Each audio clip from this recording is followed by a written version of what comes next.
Hello, this reading is for Samantha. You were looking for some guidance. You're interested in demonology, so we're just gonna see what's coming up.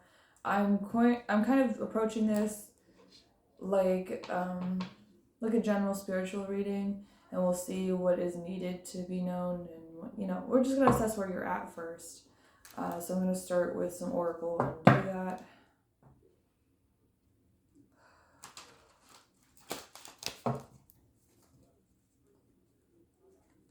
And I have kind of my own spread where I'm gonna just have a look at what's going on.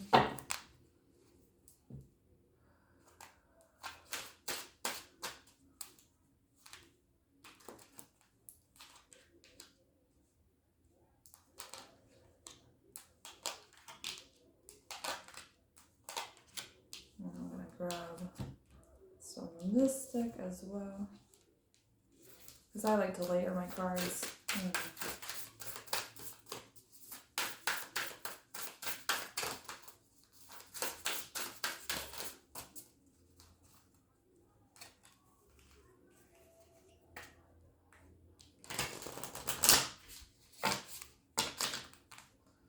And thank you so much, by the way, for reaching out to me. I really appreciate it, and I need it, so.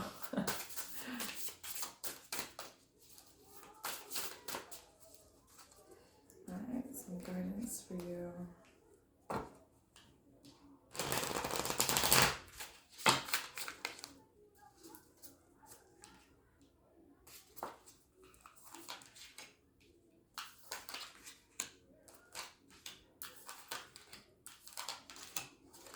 Okay.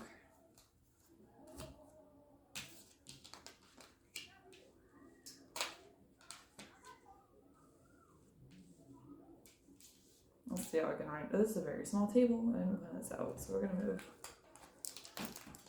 these guys over here. Okay.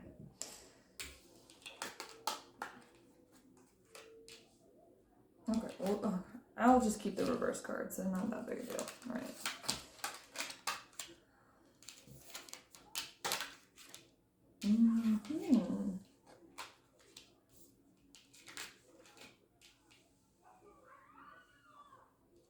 So these first two are sort of the gateway into. This is my spread to sort of look at the general things going on with your life, your body, your spirit. So beginning here, this is sort of where the energy enters. This is where your head would be. And we have individuality. Oh, my bad. And we have I speak with good intent.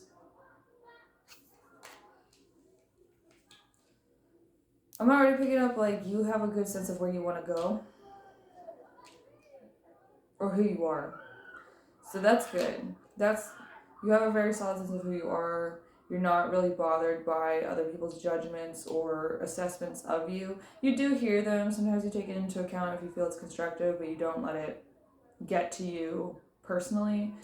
You're someone who's very stable in that regard.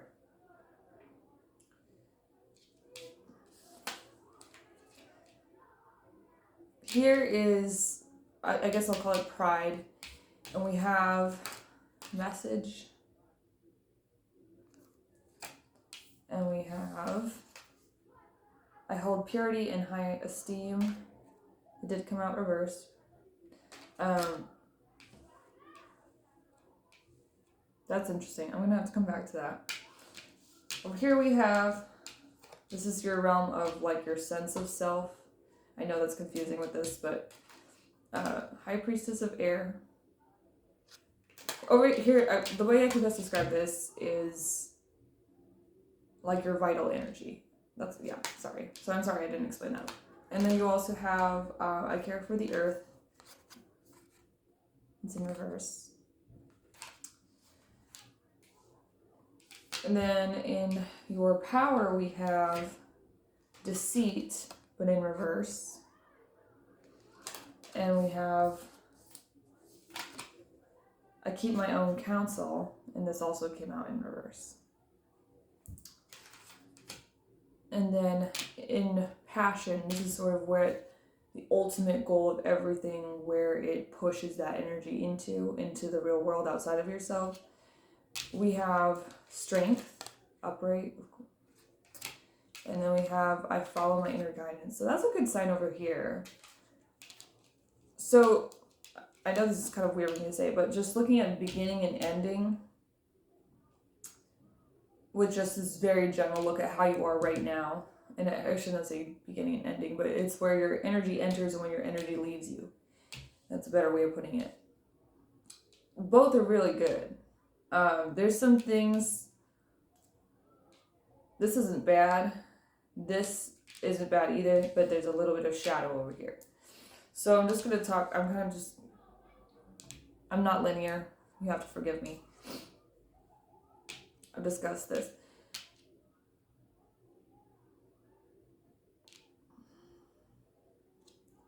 There's a real sense of growth. Like, you've done a lot of growth up until this point, and you're not done. You're not done growing. You know that. You know that as stable as your roots are, you still have further to grow down into and further to grow up out into the sky. You're expanding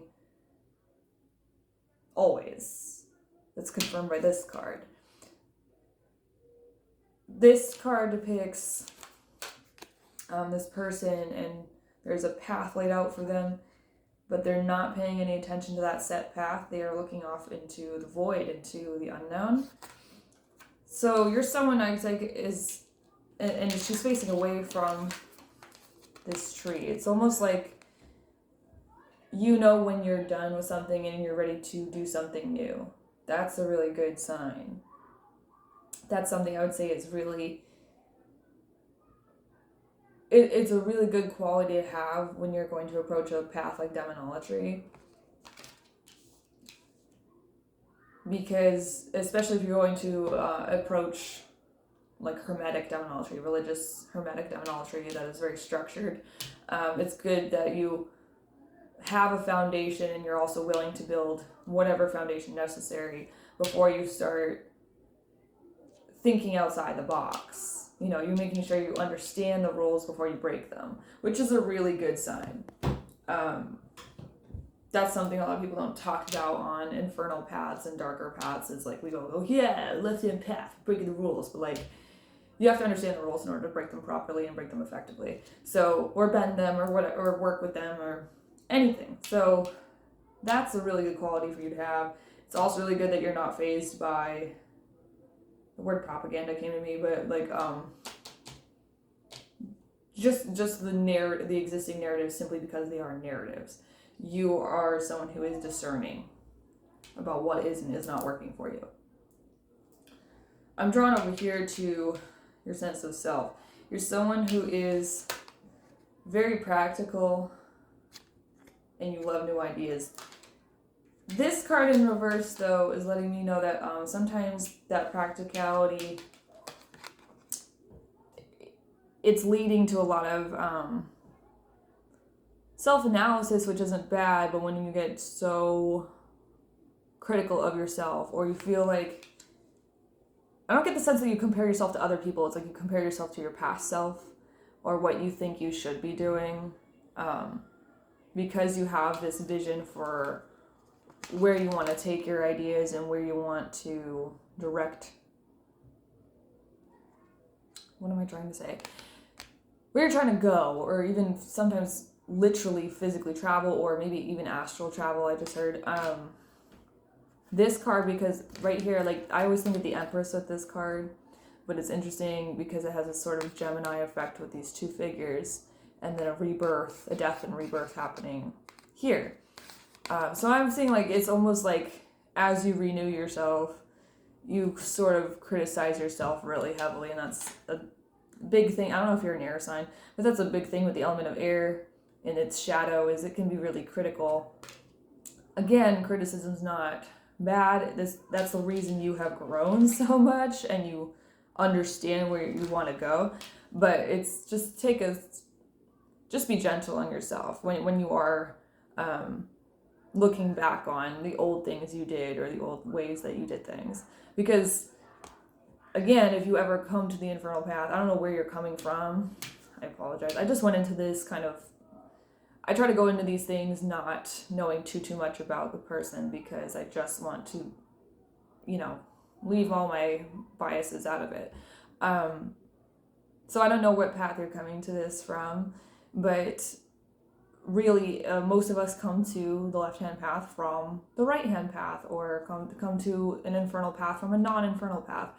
And there's a lot of things that you have to unlearn, like, especially if you're going to pursue Satanism, and Luciferianism, those paths in particular, which can overlap with demonolatry. You definitely have to unlearn some shit to be part of that. And in demonolatry as well, there's, I think a lot of people enter that, I don't get the sense from you, but I think a lot of people enter that path with a lot of fear, even though they're drawn to it because, well, you viewed propaganda your whole life about how demons are evil. I don't get the sense that you buy into that crap, you really don't, but it's more like it's more like you're like, oh my gosh, I can't believe I believed in that before, or that I tried to do that way. But honestly, and this is just a natural part of growing, and there's really no point in being so hard on yourself, especially your past self that you can't change. So in a more positive light, just focus on how much you've grown, and congratulate yourself on that, and how much you're going to grow. Because there's no way, if you do decide to pursue this, there's no way that you can talk to demons for a prolonged period of time and not learn something new and change your life. If you do the work and you follow what they tell you to do, or the advice they give you, or that resonates with you, never just blindly follow anybody, even if they are a demon. Babbling too much about that one. Moving on. I can always come back. This one is stumping me a little bit, I gotta be honest. Because, okay, you are definitely someone who is excited about research. Excuse me. And there may even be, you may have even seen a few signs that are leading you to this path as well. I'm not picking up on any specific spirits right now, but some may come to your mind, I don't know. Again, I don't know where you are in all of this, or if you're just a total beginner. But I'm getting kind of like through research, like you're reading something, or maybe you're watching a video about something,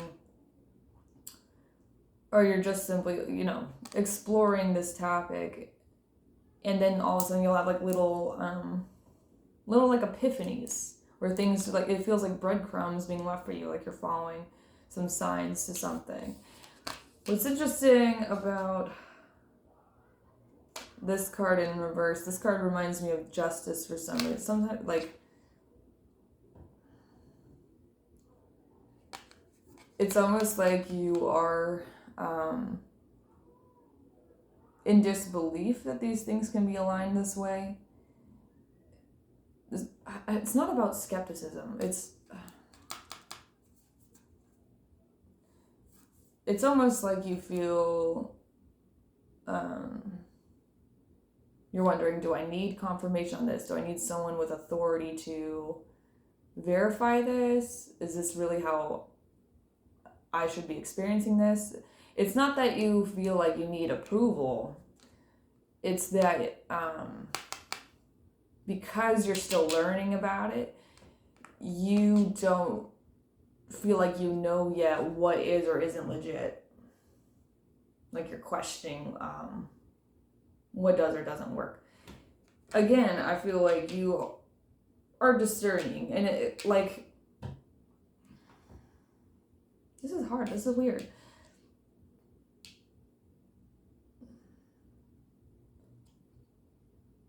Something's telling me that when you connect to your heart chakra, or your heart chakra, your heart center, or just your inner self, your whatever that is, because you do have a good sense of who that is, that can better guide you what you want to research next and how you want to research it. And of course, look into good sources. Try to don't just follow people on social media, but definitely look into resources people recommend. Before you buy a book, I always suggest reading reviews of the book and using discernment about what kinds of people are leaving those reviews. I always look at what others voted on the most helpful negative review and the most helpful positive review. That's typically how I look at books, and then I'll look at how other people who I don't know and that I'm not attached to have reviewed it. See on YouTube or something where they're actually flipping through the book. That's something I like. There's also some great websites out there, but the websites are a little more vacuous. But I'm getting that as you research, you're slowly gaining confidence. It's that sometimes you just feel like you're not sure, and you're feeling like, how do I verify this? How do I make sure that this is what it says it is, or that I'm doing this right? And the advice I can give on that, the guidance I can give on that is, yes, there are some ways that are not recommended to do things, but there is a wide berth on what you can do and how you can do it. So always be looking at, you don't get overwhelmed, but you can look at how a bunch of other people do things and get inspiration, but I highly recommend just learning a very simple method first to do whatever you're trying to do. Learn the most simple method of it you can, and then just do that, practice that for some time until you're comfortable with it. And then from there, you'll figure out what you feel is or isn't necessary to improve that experience. Sometimes, you can go with a more complex ritual if you want to or whatever, but I always find for someone who is new to something, it's just less daunting to have a simpler version of doing something. I remember seeing somebody who wanted to connect with Lilith, and he didn't try to talk to her immediately. He didn't try to get her to appear to him or give her offerings or anything like that. He just simply would take the time to meditate on her sigil. And she wasn't talking to him. He wasn't doing anything crazy and extra, but just over the course of a little bit of time of him doing that, he started to understand some of the lessons that Lilith is willing to teach. And he started to view the world differently because Lilith was guiding him. So these are just simple ways you can attune, and they don't take a lot of psychic ability. They don't take a lot of ritual and all these things. Nowadays, there's so many resources with meditation videos and whatnot. I want to focus on your power, though, for a second. So, with Deceit in reverse, and I keep my own counsel in reverse. Well, let's start with Deceit. You really, I think this whole thing, the element of air, which is showing up here a lot with this raven and the high priestess of air, just the birds that I'm seeing. There's birds, there's crane, there's doves. There's a lot of air energy here, and I feel I always associate the air signs and people who are connected to the element of air with people who care about truth. I think of the energy center in the throat chakra, that is where truth comes from, where our wind is held in our vocal cords and things like that. So with Deceit in reverse, I feel something that you feel that you're up against a lot is misinformation, sometimes deliberate lies, deception. You really don't like that. It really upsets you. There's something in your inner child that really hates that as well. Because this also, in this deck, feathers represent truth, and she's holding on that feather real tight, and there's an eye above. I feel you get nervous when you can't perceive what the truth is, or or you feel like others are trying to, I don't know, peek into you. I don't know how else to put it. Hold on. Let's pull some tarot. Let's see what comes out. Let's pull some tarot out. Let's see. Any guidance, clarification regarding this path?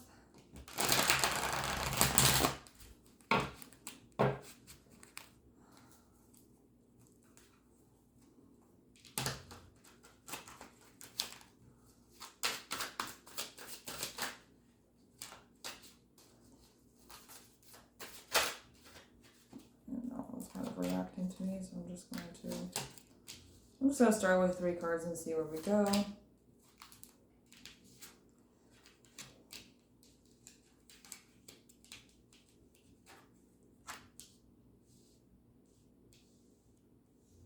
Okay, so sometimes,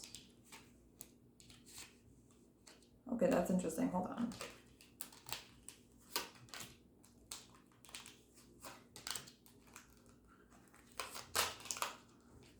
Okay, so I'm getting, we have 5 of Grails, which is 5 of Cups, the Queen of Skulls, the Daughter of Scepters. Skulls are pentacles and scepters are wands. Daughters are like where kings would be, they're like the highest one. Ace of Scepters over 5 of Grails. Prince of Scepters over Queen of Skulls, and the Daughter of Knives over the Daughter of Scepters. Knives are air swords in this deck, so that's interesting. Sometimes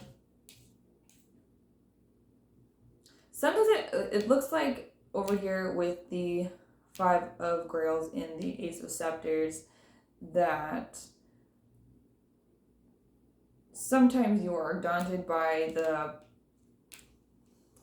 a new project. You don't want to start a new thing or a new pursuit, a new passion or pursuit, because you fear the possibility of disappointment. Or I'm getting actually that this is more of a thing of the past for you, that you've sort of gotten over that a little bit and you are much more motivated these days. But that is something that is a shadow that is there sometimes, that does hold you back from time to time. With the Queen of Skulls and Prince of Scepters,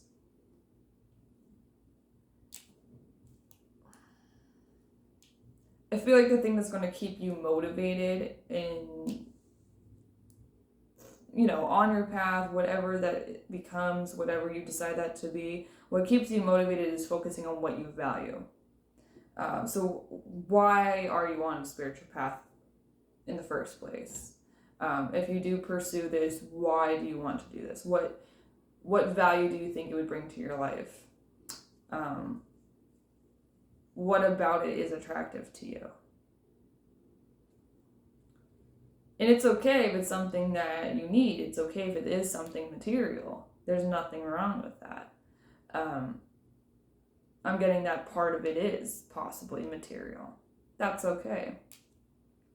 But it's really about what is important to you. That's what I'm seeing here.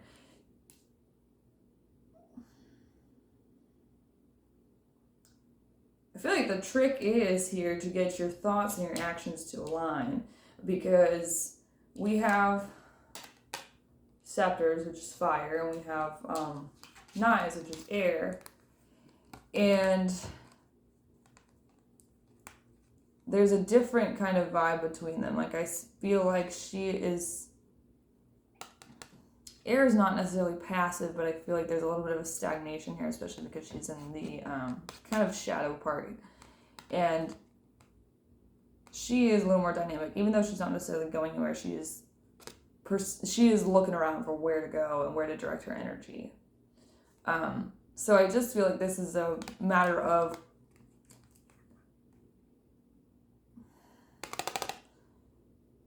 when it comes to anxiety, I know there's so much air in the rest of this that I feel like anxiety is a factor, possibly. anxiety or overthinking. It's probably just overthinking is the vibe I get here. Not necessarily a bad thing again, but with overthinking, sometimes it's important just to narrow it down to what you want to act on. There'll always be time to mull over things. There'll always be time to think about things because we're always thinking. But the time to act is the time to act. So being discerning with that, and considering this is a daughter, not like a queen, you are pretty good at discerning that already. I'm just giving you a little reminder. Okay. Anything specific? Whoop. What fell out? The Fool. So I'm gonna continue anyway. But this is confirmation that you are into this. You're beginning something new. I was about to ask the deck specifically about demonolatry, and this flew out. I'm going to still ask specifically. And see if there's more information, because we all know what the Fool means. New beginnings, new journey, a big journey in something completely new, setting the scene for a whole new life for some people. But let's see if we can see a little more. Any specific guidance regarding demonology for Samantha?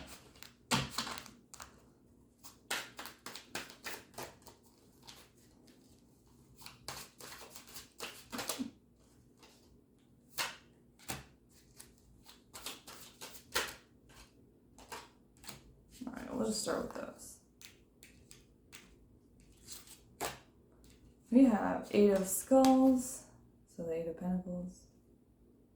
I think of it as like the minor arcana equivalent to the Magician. At least in this deck, not in every deck, but this one. Then we have the 5 of Skulls. Interesting. So, I'm putting it back where I put it. Because I put this guy like this. You see how they're facing each other? Here's this. It's kind of off in its own vibe. Here we're seeing like the feeling of lack. There's not necessarily anything really bad happening. It's more about the fear of losing things. It's more about setbacks, that you feel are really catastrophic, that are probably really repairable. In regards to this reading, I feel like this shift, especially because the Fool is facing away from that card and facing into this card, you're moving away from this lack mentality, that you don't have what you need, or that that it's not going to work, or it's not going to come to fruition. You're moving away from that, and you're moving into this attitude of competency and this confidence of like, yeah, I can do it. This card is Sun in Virgo, so you can put these critical skills that you have to practice, so to speak, to practically apply them and use them to your advantage in this new endeavor. This is going to challenge the way you've already done things, the way you've established to do things, but you have the skill set to navigate it. You do. You're someone who's got, look at this. There's different representations of the elements here, but we have time, we have the skull, we have this magic coming out of his hand, we have the cup. There's a lot of alchemy happening here. And because it is the Skulls card, we know that this is being brought into the real world. This isn't just something in your head. This is something that is material, that is going to show itself, that this progress that you're making is going to show itself in your life, in your mundane life, not just your spiritual life. But it certainly is going to, you're going to value these skills more and more as you start this journey. And you're leaving behind mentality of lack, which is really good. All right, anything else before we wrap this up? This one.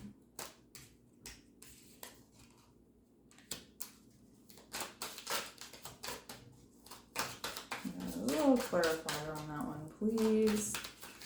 I love getting court cards when I'm just asking for a nice little... Oh, he flipped this way. Look at that. The rest of the deck is down. We got the Emperor, and we have the Prince of Grails. Okay. Yep. So...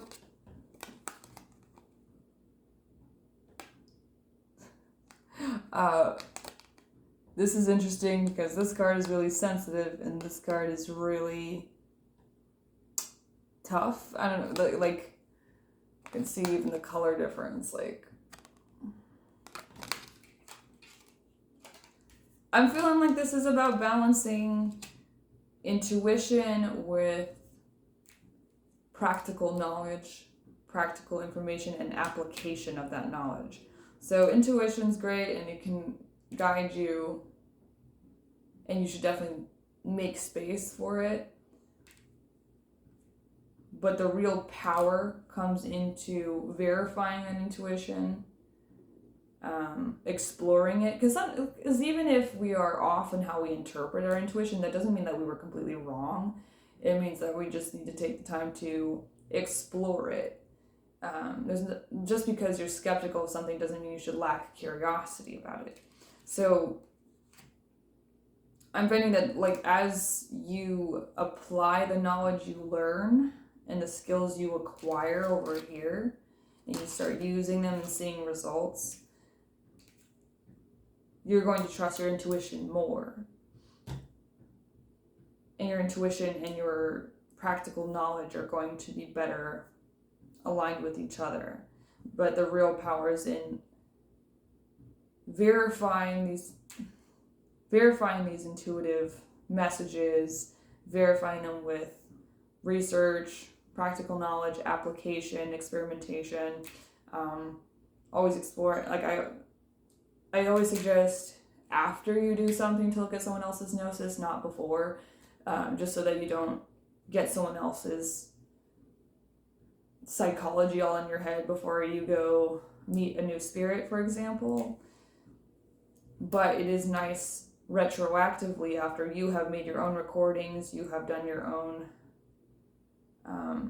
ritual or what have you, and then you have your own gnosis, and then you find someone else, or you find different people, and although they're going to have very different experiences from you because you're different people, and you contacted this demon probably for different purposes, and you're coming from different places, backgrounds, etc. However, you'll start to see the common threads between everyone's gnosis, especially those who are using the same system of magic, particularly in standardized demonology. So that can be really affirming for you. I just thought of, and I don't know if you've read this book yet, but in the complete book of demonology, I just thought of the chapter where it opens talking about channeling sigils and how two different demonolators channeled the sigil, like across the country or whatever, like channeled a sigil from the same demon, and they each got a very similar looking sigil. It was slightly different because they interpreted it differently, but the sigil had the same qualities between the two drawings.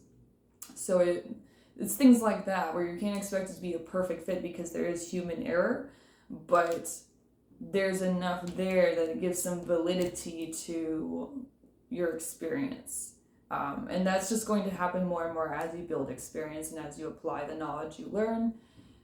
And it seems like you're not going to be dragged down by anyone else's words. You're going to pay way more attention to people's actions and how they do things and what results they get instead of what they're telling you or what they're hyping up or what they're trying to sell you. So I feel like you have a very good foundation, at least personality-wise, psychology-wise, and spiritually.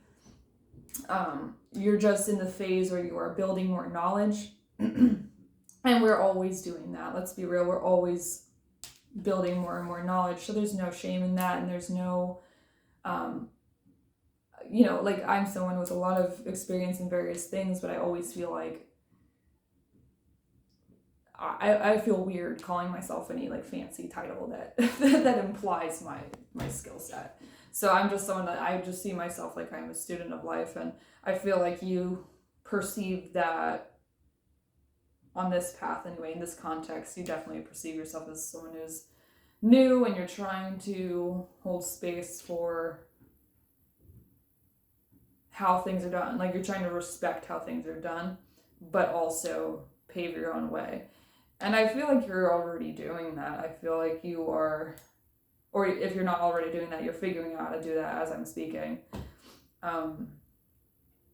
Yeah, but what's really going to help you is seeing real results, and that the best way to see that is in your own practice. It's always like interesting to look at other people's experiences, but I find that some people's experiences, even if they are telling the truth, are just so unbelievable to some of us that you just go, I'll never have that, and you just dismiss it. But really, whenever you feel that way, you just have to kind of step back from other people's stuff and just do your own thing without any expectations for, say, a physical manifestation or like a revelation, or for like a matron or patron to just pick you out of thin air. It takes a little bit of experimentation, and there's nothing wrong with that. Not everyone has like these crazy experiences, and if you do, well, everyone, I'm going to tell you, if you do pursue this path, you will have crazy experiences, but most of us do not have them every day, every week, every month. We have them over time, and it's not really about the crazy things. It's about the everyday work that we're doing that is improving our mental health, our spirits, our relationships with other people, our financial health, our physical health, our spiritual health, etc. So that's how I see these paths when we work with the infernal. That's how I see it. You will have your own reasons for approaching it and sticking with it, and I'm sure those reasons are valid. And I feel like there's not much more for me to say, because I don't want to keep repeating myself or boring you. So I think I'll just end it here. I hope this made sense. I hope it resonated. Of course, if it doesn't, just ignore me. And I hope it was entertaining if it didn't resonate. But I hope this made some sense. And although I don't identify as a demonolator, I know a thing or two about demonolatry. So I'm always happy to point you in the right direction for a resource or something, if I know of it. And if I don't know of it, I probably know someone who does. So and so I'm willing, just as in the community, I'm absolutely willing to just point you in the right direction. I'm definitely not going to teach anyone for free, but yeah, but I feel like you have a good sense of who you are, and you're going places with this, whatever this is. So, all right, I'm going to shut up now. Thank you so much for your help. I really, really appreciate it. Satan knows I need it. So thank you. And I hope this was enjoyable for you at the very least.